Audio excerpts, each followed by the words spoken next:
Mitchell, and in today's video I briefly wanted to cover 3 of the most common scams or ripoffs that you could find in Hanoi. Before we jump into that, if you guys are on the new social network Steam, it's a blockchain social network where you can make money from posting things on social media, go ahead, check me out on Steam.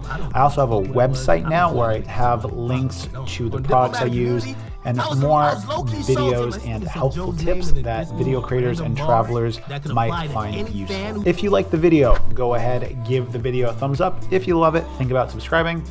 And let's just jump right into it. So one of the first and more common scams that you will encounter in Hanoi are the little Vietnamese ladies that you see with a pointy hat and 2 baskets of fruits on opposing ends of a stick. And they will oftentimes go up to Westerners or foreigners and they will either offer you donuts or fruit. And one of the more common scams that you will see is that they will go ahead and put their hat on you.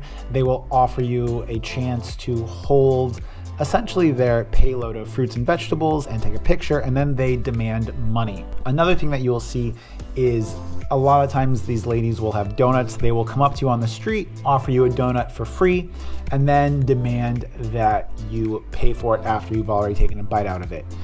Oftentimes, and I'm not going to speak for other people, I don't like the taste or texture of these pastries, and many times they aren't the freshest. And so if you're going to try a Vietnamese donut, go to a bakery, try a fresh one.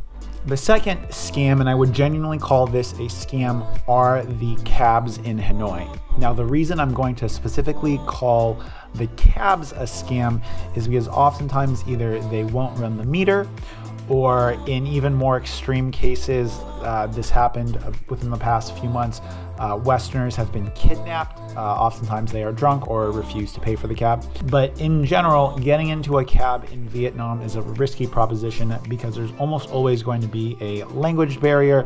The cabbie will try to take you on a tour of Vietnam, or on a tour of the city, I should say.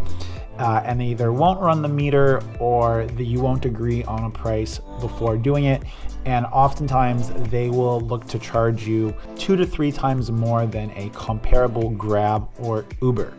So the best way to avoid these scams is to go ahead and use Grab or Uber. I will leave links to whatever my code is down below. I think you guys get some money and I get some money every time you use Grab. If you're not familiar with Grab, it's a service similar to Uber in Southeast Asia, and they have motorcycles as well as full-on cars. And usually to get around most places in Hanoi, a Grab motorcycle would be no more than 40 to 50,000 dong, depending upon time of day and the rush hour.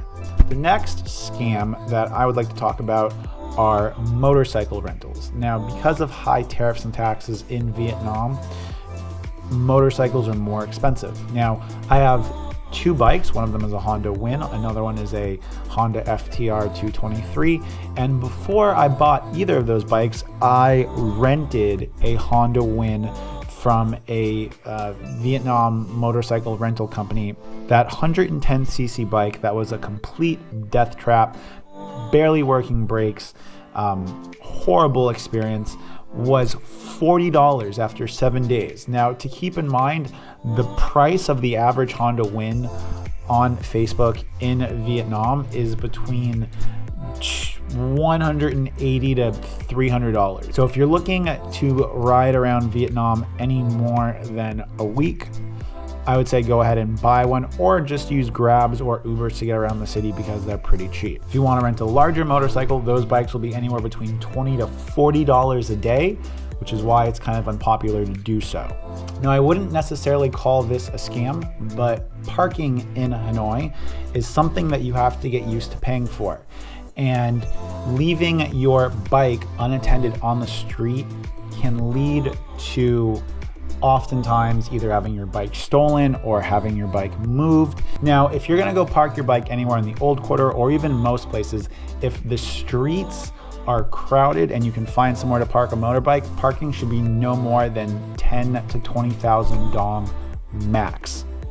They will look after your bike, make sure no one steals it, and I would greatly suggest that you pay for parking if you are going to be leaving your bike or you are not going to be going to the store directly in front of where your bike is parked. Make sure that you agree upon a price before parking your bike, and I've never had a poor experience when I've paid for parking. I hope you guys enjoyed this video. Until next time, it's been Mitchell, Millennial, coming from Hanoi, Vietnam.